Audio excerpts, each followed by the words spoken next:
Welcome back to Awful Movie Reviews. Since this is a channel which has reviewed so far a good amount of 1950s sci-fi B-movies, I thought that it was appropriate to review a John Agar movie.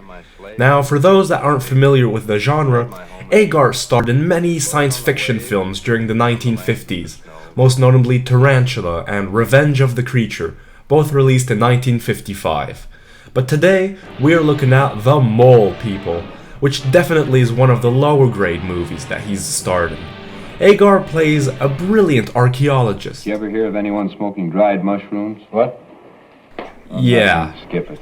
Him and his team are on a field trip in Asia, that's very precise, and find a tablet written in ancient Sumerian.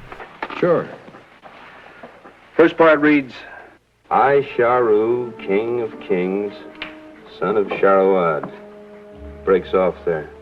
This leads them to the top of the mountain where they found the tablet, and where they encounter your common stock footage avalanche and pieces of mannequins here and there.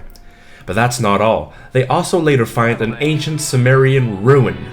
But all that's just very irrelevant because they find out that there's a cave leading to wherever, and this is the most boring part of the movie.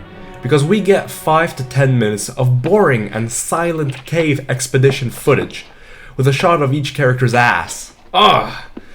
So after a long half an hour at least, they find out that an ancient albino-like civilization has been living underground for thousands of years and have enslaved a race of the titular Mole People.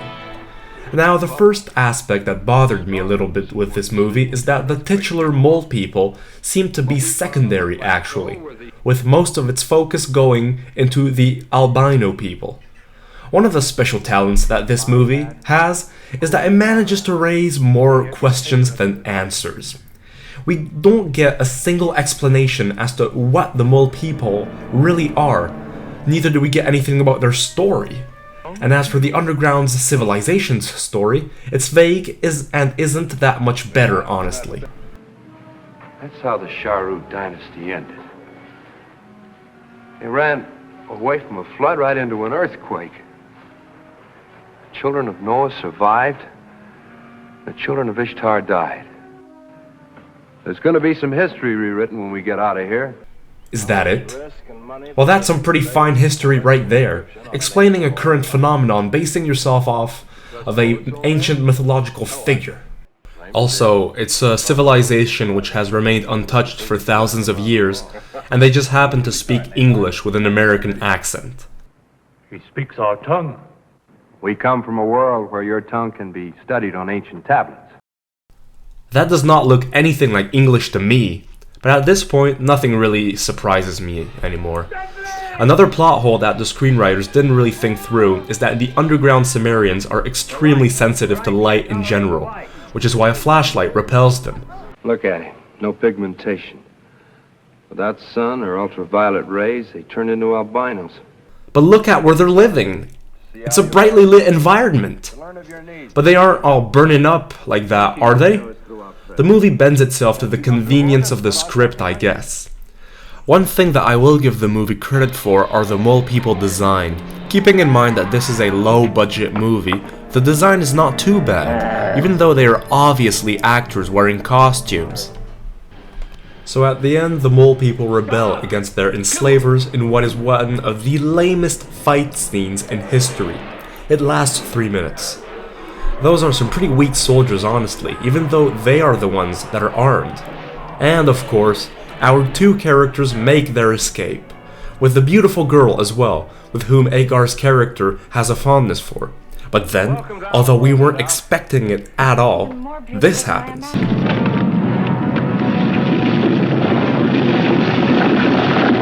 Hey now!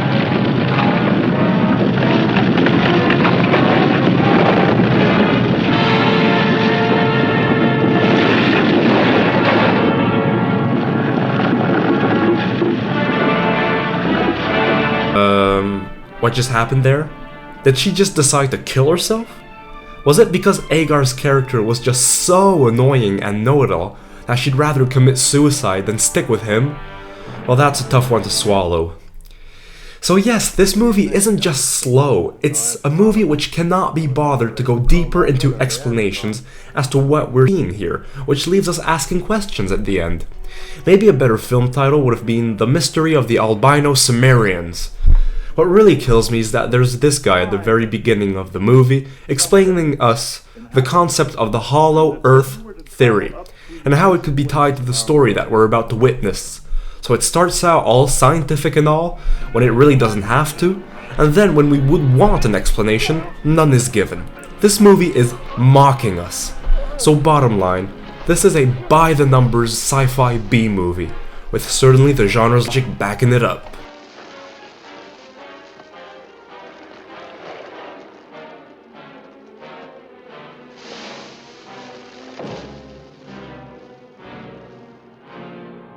Thank you all for watching this video. If you enjoyed it, please don't hesitate to like and subscribe for more great videos coming really soon.